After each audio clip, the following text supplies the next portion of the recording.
जय शनिदेव। प्रिय दर्शकों, मैं राजेश जोशी आपका ज्योतिष जागृति केवल सत्य कार्यक्रम में आज फिर से स्वागत करता हूं। प्रिय दर्शकों, आज सिंह लगन की कुंडली के आगे हम बात करते हैं कन्या लगन की कुंडली। ये कन्या लगन की कुंडली इसलिए बनी क्योंकि पहले ही घर में 6 नंबर लिखा है। 6 नंबर का मतलब अगर पहले भाव में 6 नंबर लिखा हो, इसका मतलब ये हुआ ये कन्या लगन की कुंडली बनी। कन्या लगन में लगन के मालिक बुध देवता बनते हैं और बुध देवता अपने तरीके से अपने मित्रों को और अपने शत्रुओं को डिपार्टमेंट्स बांटते हैं, जो योग कारकता और मारकता की पदवी ग्रह बाद में ले लेते हैं। तो दर्शकों, ये कन्या लगन की कुंडली जिसमें बुध देवता सुप्रीम पावर हैं, चीफ मिनिस्टर एक तरह से कुंडली के माने जाते हैं, इसमें सबसे पहले सबसे ज़्यादा योग कारक ग्रहों की जो पदवी दी वो बुध देवता ने स्वयं ही रखी, क्योंकि खुद चीफ मिनिस्टर हैं इस कुंडली के। बुध देवता इस लगन कुंडली में लगन के मालिक बने और दशम भाव के मालिक बने, यानी कामकाज का डिपार्टमेंट बुध देवता के पास आया और स्वयं की पर्सनैलिटी का डिपार्टमेंट भी बुध देवता ने अपने पास ही रखा। तो सबसे पहले लिख लीजिए, योग कारक ग्रहों की पदवी में बुध देवता आए जो कि लगन के मालिक बने और इस लगन कुंडली में दशम भाव के मालिक बने। अभी हम प्लेसमेंट्स की बात नहीं कर रहे हैं, अभी हम सिर्फ कारक ग्रह और मारक की बात कर रहे हैं कि इस लगन कुंडली में कौन सा ग्रह योग कारक होता है। तो इस लगन कुंडली में बुध देव लगन और दशम भाव के मालिक होने की वजह से इस लगन कुंडली के सबसे पहले और सबसे ज्यादा योग कारक ग्रह बने। बुध देवता ने शुक्रदेव को क्या दिया? बुध देव ने शुक्रदेव को धन कुटुंब वाणी का डिपार्टमेंट दिया और बुध देव ने शुक्रदेव को भाग्य का, पिता का, विदेश यात्रा का, धर्म को मानने का डिपार्टमेंट दिया। तो बुध देवता शुक्र देवता को एक राशि मूल त्रिकोण में देते हैं और दूसरे घर का मालिक भी शुक्र देवता को बनाते हैं। लेकिन प्रिय दर्शकों, अगर अष्टम टू अष्टम थ्योरी अप्लाई करोगे तो इस लगन कुंडली में दूसरे घर का मालिक शुक्र देवता मारक नहीं बना, क्योंकि वो कुंडली में त्रिकोण का भी मालिक है और शुक्र और बुध में आपस में अति मित्रता है। अगर आप पीछे जाएंगे तो आपको मैंने मित्रता और शत्रुता के चार्ट में जो चीज समझाई थी वो पूर्णतः इस पर अप्लाई कीजिएगा, तो आपको रिजल्ट्स इसके समझ में आ जाएंगे कि शुक्र देवता को दूसरे घर का मालिक और नवम भाव का मालिक बनाया बुध देवता ने। तो शुक्र देवता भी इस लगन कुंडली में अति योग कारक ग्रह बने।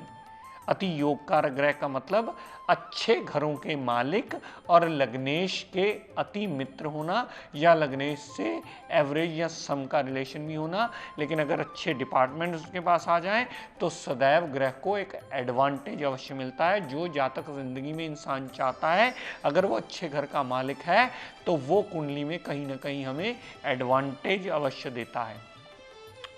दर्शकों, इसके बाद बात करते हैं बृहस्पति देवता की। कन्या लगन के मालिक बुध देव ने बृहस्पति देव को चौथे घर का मालिक बनाया, यानी माता, गाड़ी, भूमि, वाहन, मकान, सुख सुविधाएं, सारी प्रॉपर्टी, सारी लग्जरी आइटम, सबका डिपार्टमेंट बृहस्पति देव को दिया। और बृहस्पति देव को 7वें घर का मालिक बनाया, यानी कि डेली वेजेस, आपकी पार्टनरशिप, आपका दाम्पत्य सुख, इन दोनों घरों का मालिक बनाया। अब बृहस्पति देवता इस लगन कुंडली में दोनों राशियां केंद्र में लेकर के बैठे हैं।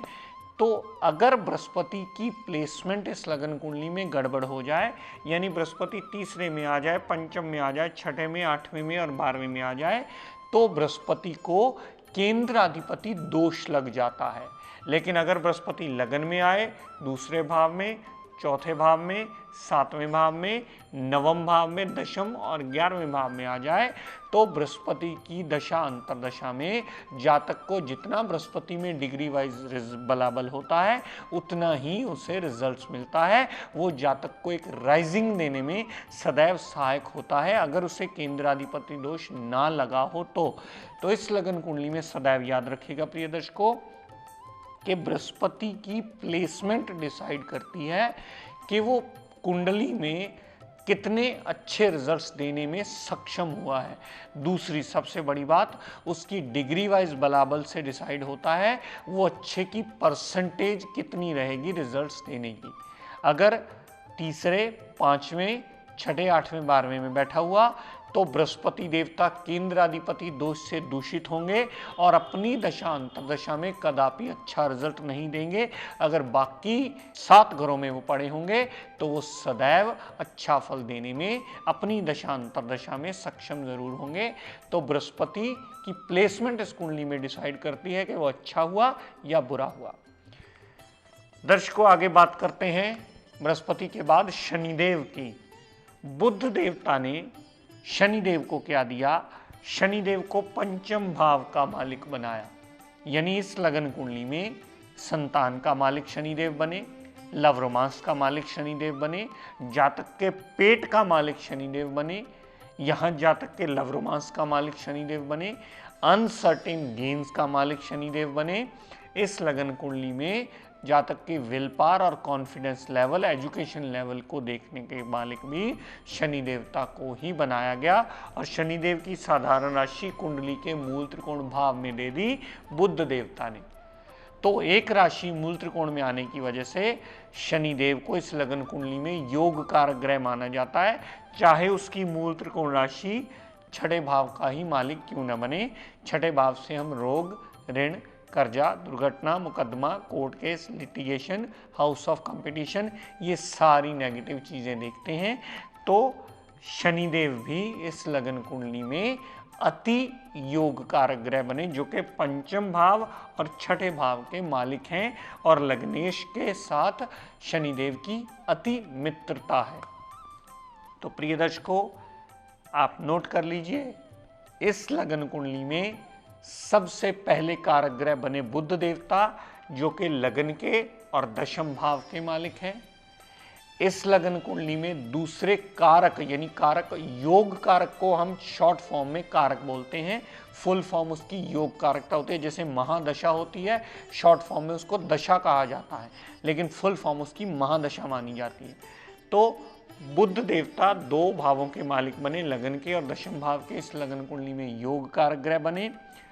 शुक्र देवता दूसरे और नवम भाव के मालिक बने, वो भी इस लगन कुंडली में योग कारक ग्रह बने। बृहस्पति देवता जो कि चौथे और 7वें भाव के मालिक हैं, वो भी इस लगन कुंडली में अपनी प्लेसमेंट के हिसाब से अपनी दशा अंतर्दशा में अच्छे या बुरे रिजल्ट देने के काबिल बनेंगे। ये कृपया आपको ध्यान देके नोट करना होगा। तीसरे भाव में बृहस्पति को केंद्राधिपति दोष लगेगा। पंचम, छठे, 8वें और 12वें भाव में बृहस्पति केंद्राधिपति दोष से दूषित होकर के अपनी दशा अंतर्दशा में टोटली नेगेटिव रिजल्ट देंगे। बाकी भावों में ये सदैव पॉजिटिव रिजल्ट देते ही मिलेंगे। शनिदेव जो पंचम और छठे भाव के मालिक हैं, शनिदेव की साधारण राशि कुंडली के मूल त्रिकोण भाव में आ गई, जिसकी वजह से शनिदेव भी इस लगन कुंडली में अति योग कारक ग्रह बने, जो कि अपनी दशा अंतर्दशा में जातक को सदैव लाभान्वित करने के लिए बाध्य होंगे। लेकिन एक बात सदैव याद रखिएगा, मैं बार बार इस बात को आपको रिपीट करता आया हूँ ताकि आपकी ये बात पक्की हो जाए कि हर ग्रह अपनी कैपेबिलिटी के मुताबिक अपनी अच्छाई या बुराई के रिजल्ट देता है। उसकी अच्छाई का रिजल्ट डिसाइड करने से पहले उसकी कैपेबिलिटी डिसाइड कर लीजिएगा। उसकी बुराई का रिजल्ट देखने से पहले भी, अगर कुंडली का मारक है, जो कि कन्या लगन की कुंडली के मारक ग्रह हम कल डिसाइड करेंगे, जिसकी डिग्री वाइज कैपेबिलिटी डिसाइड करेगी कि वो कितना मार्केत्व में आया है और उसके रिजल्ट्स उसी हिसाब से रहेंगे। प्रिय दर्शकों, ये बात सदैव याद रखिएगा, कारक ग्रह भी लगन कुंडली में आपका पट्टा बिठाने के लिए अकेला काफ़ी होता है। अगर वो ग्रह कहीं नीच अवस्था में आ जाए, कहीं अस्त अवस्था में आ जाए, कहीं 0 डिग्री में आ जाए, कहीं 29 डिग्री में चले जाए। कहने का तात्पर्य सिर्फ इतना कि अगर योग कारक ग्रह भी कुंडली में बलहीन हो गया तो अपनी दशा अंतर्दशा में उस जातक को कभी भी अच्छा फल देने में सक्षम ही नहीं होगा। और बहुत सी बार जातक कंफ्यूजन स्टेट ऑफ माइंड में आ जाता है, वो समझ नहीं पाता कि इतने अच्छे योग कारक ग्रह की दशा चल रही है और उससे अच्छे फल क्यों नहीं मिल रहे। क्योंकि उस ग्रह का उस कुंडली के अकॉर्डिंगली बलाबल नहीं है, या वो ग्रह इतना कमज़ोर होकर के बैठा है कि वो रिजल्ट देने में ही सक्षम नहीं है। ये आपको अगर डिसाइड करना आ जाए तो सही सटीक प्रेडिक्शन निकल सकती है। आप किसी विद्वान की मदद भी ले सकते हैं, लेकिन कैलकुलेशन करने का ये सही मेथड होता है कि ग्रह अपनी पूर्णता बलाबल के मुताबिक ही अच्छा या बुरा रिजल्ट देता है। और दूसरी सबसे बड़ी बात, ग्रह की प्लेसमेंट ही उसके रिजल्ट देने में उसे बाध्य करती है। मैं बार बार पिछले कई एपिसोड से आपको रिपीट करता आया हूं कि योग कारक ग्रह तब तक योग कारक होता है जब तक उसकी प्लेसमेंट सही हो और उसमें डिग्री वाइज बलाबल हो। अगर योग कारक ग्रह डिग्री वाइज बलवान हो भी गया और उसकी प्लेसमेंट गलत हो गई तो कभी भी वो योग कारक ग्रह अपनी दशा अंतरदशा में अच्छा फल नहीं देने वाला, क्योंकि योग कारक का मतलब ये होता है जहाँ बैठना, जहाँ देखना, जहाँ जाना, उस घर की वृद्धि कर देना। उसके रिजल्ट अच्छे तब हो सकते हैं अगर वो अच्छे भाव में है। अगर वो बुरे भाव में प्लेस्ड हुआ तो वो सदैव बुरे फल ही देगा। हर लगन कुंडली में हर ग्रह मारक हो सकता है, चाहे उसकी पदवी योग कारकताओं में ही क्यों न गिनी जाए, क्योंकि उसकी प्लेसमेंट डिसाइड करेगी। हर मारक कहे जाने वाला ग्रह भी आपको अच्छा फल देने में सक्षम हो सकता है अगर उस पर कोई थ्योरी विपरीत राजयोग की अप्लाई हो गई हो तो इस बात को सदैव याद रखिएगा। आप इस बात को, ये मैंने इसलिए डिफाइन किया कि ये दिमाग में मत बिठाइएगा कि योग कारक ग्रह गिनवा दिया है तो वो सदैव अच्छा फल ही देगा, या मारक ग्रह गिनवा दिया है तो सदा वो बुरे फल ही देगा। हालांकि इसकी विस्तृत जानकारी हम आपको बाद में देंगे, पर फिलहाल आप कुंडली बना करके योग कारक और मारक ग्रह लिख लीजिए ताकि आप डिसाइड कर पाएं कि योग कारक ग्रह कितने अच्छे रिजल्ट देने के काबिल है और कुंडली में किस लगन कुंडली में कौन सा ग्रह मारक होता है। योग कारक ग्रह तभी योग कारकता का रिजल्ट देता है अगर उसकी प्लेसमेंट भी अच्छी हो। दूसरी सबसे मेजर चीज, उसमें डिग्री वाइज उतना बलाबल होना अति आवश्यक है कि वो रिजल्ट देने के काबिल हो, वो रिजल्ट देने में सक्षम अवश्य हो। मारक ग्रह ज्यादा मार्कित्व में तब आ जाता है अगर वो डिग्री वाइज बलवान हो गया। मारक ग्रह को हम अक्सर कहा करते हैं कि वो जितना बलहीन होगा उतना कुंडली में वो शुभता लाने में सहायक होगा, क्योंकि मारक ग्रह अगर डिग्री वाइज बलवान ना हुआ, बलहीन हुआ, तो उसका मार्कित्व उतना कम हो जाता है। तो प्रिय दर्शकों, आज आपने जाना कि कन्या लगन की कुंडली में बुध देवता कारक माने जाते हैं, शुक्रदेव कारक माने जाते हैं, शनिदेव योग कारक माने जाते हैं और बृहस्पति देवता अपनी प्लेसमेंट के अकॉर्डिंगली कारक या मारक माने जाते हैं। तो प्रिय दर्शकों, आज का tip of the day note कर लीजिए। आप जानते हैं कि गर्मियों का सीज़न है, हर घर में पंखा अवश्य चलता है, लेकिन हर कमरे में पंखा चले तो उसे एक बार एक सीज़न के शुरुआत होते में साफ अवश्य करवा लें, क्योंकि गंदा पंखा राहु का नेगेटिव प्रभाव लेकर के आता है। वो जितना सारी रात घूमता है आपकी पूरे कमरे की एनर्जी लेवल को नेगेटिव करता है और घर की बरकत में भी कमी ला करके घर के नेगेटिव रिजल्ट्स में बढ़ोतरी करके जीवन यापन को मुश्किलों में भरता है। तो पंखा साफ होना अति आवश्यक है। जब भी सीज़न शुरू हो, ये हर सीज़न की शुरुआत में एक बार कपड़े से अच्छी तरह साफ अवश्य कर लें, ताकि घर की बरकत और सुख समृद्धि में वो सदैव एक सहायक रोल प्ले करता रहे। तो प्रिय दर्शकों, कल हम कन्या लगन की कुंडली में मारक ग्रहों की डिस्कशन करेंगे। आज अपनी वाणी को यहीं विराम देता हुआ हम सब के लिए शनिदेव न्यायाधीश जो हैं हमारे, उनसे मंगल कामना करता हुआ ये प्रार्थना करता हूँ कि हे शनिदेव हम सब पर अपनी कृपा दृष्टि दया दृष्टि सदैव बनाए रखें। जय शनिदेव।